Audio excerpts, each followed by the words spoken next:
Hi friends, இன்னைக்கு வீடியோவில் நம்ம பேராசை பற்றி பார்க்க போகிறோம். அதாவது பேராசை என்பது பணம், சொத்து, அதிகாரம் போன்ற பொருள் ஆதாயங்கள் மீதான கட்டுப்பாடற்ற விருப்பமாகும்.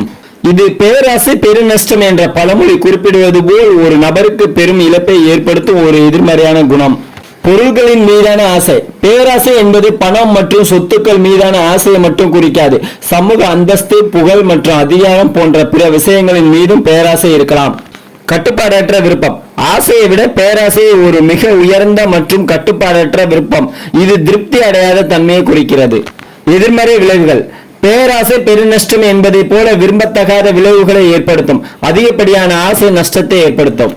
இது எடுத்துக்காட்டாக, ஒரு காட்டில் இருந்த வயதான சிங்கம் தனது பேராசை அதிகமான வேட்டையாட முயற்சி செய்து தனது சக்தி இழந்தது. இது அதன் பேரழிவுக்கு வழிவகுத்தது. இந்த கதையை நம்ம தொடர்ந்து பார்க்கலாம். அதாவது, ஒரு காட்டில் இருந்த சிங்கத்துக்கு மிகவும் வயதாகிவிட்டதால் முன்பு போல் வேட்டையாட முடியவில்லை. எனவே அது தன் குகையை விட்டு வெளியே செல்ல முடியாமல் தவித்தது. பசியின் கொடுமையால் சாகும் தருவாயில் இருந்த சிங்கம், கடவுளே, எனக்கு மிகவும் பசிக்கிறது, என்னால் முன்பு போல் வேட்டையாட முடியவில்லை, என்னை காப்பாற்றுங்கள் என கதறியது. சிங்கத்தின் பசியை போக்க விரும்பிய கடவுள் ஒரு சிறு முயலை அதன் குகைக்கு அனுப்பி வைத்தார். முயலை பார்த்தவுடன் அதை அடித்து தின்று கடவுளுக்கு நன்றி கூறியது சிங்கம். அடுத்த நாள் சிங்கத்தின் பசிக்கு ஒரு மானை அனுப்பி வைத்தார்.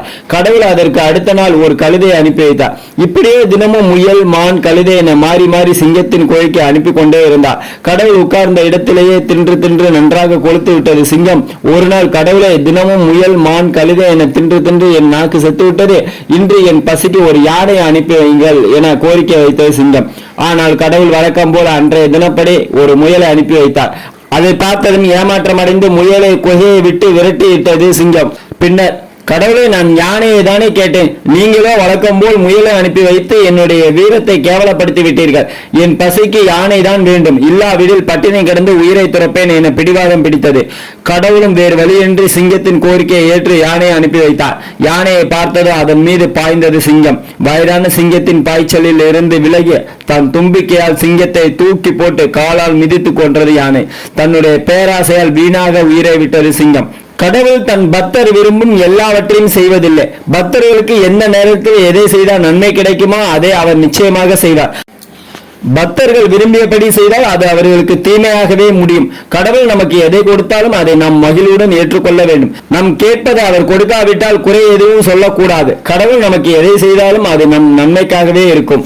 ஆசை என்பது எல்லா உயிரினங்களுக்கும் ஒரு உணர்வாக இருக்கும். ஆனால் அது மனிதனுக்கு மட்டும் எப்பொழுதுமே மேலோங்கி நிற்கும். சில சமயங்களில் ஆசை பேராசையாகவும் நினைப்பதை நம்மால் உணர முடியும். ஆசைக்கும் பேராசைக்கும் நிறைய வித்தியாசங்கள் உண்டு. ஆசை என்பது தமக்கு எது தேவையோ அதை கொண்டு வருவதற்கான உணர்வாகும். பணம், பொருள் எவ்வளவு பெற்றாலும் நிறைவடையாமல் மேலும் மேலும் சேர்க்க வேண்டும் என்னும் அளவு கடந்த ஆசைதான் பேராசை. ஆசைக்கும் பேராசைக்கும் உள்ள வேறுபாடுகளை நாம் விளங்கிக் கொள்ள வேண்டும். அதிகமான பணத்தை விரும்புவதுதான் பேராசை என்று பலரும் நினைக்கின்றனர். அது தவறாகும். அற்பமான செல்வத்தின் மீதுள்ள ஆசை கூட பேராசையாக அமைந்துவிடும். பயனற்றவை மீது வைக்கும் ஆசையே பேராசை எனப்படும். பொருளாதாரம் மிகவும் முக்கியமானது என்பதில் ஐயமில்லை. ஆனால் அதைவிட இன்றியமையாவே உள்ளன.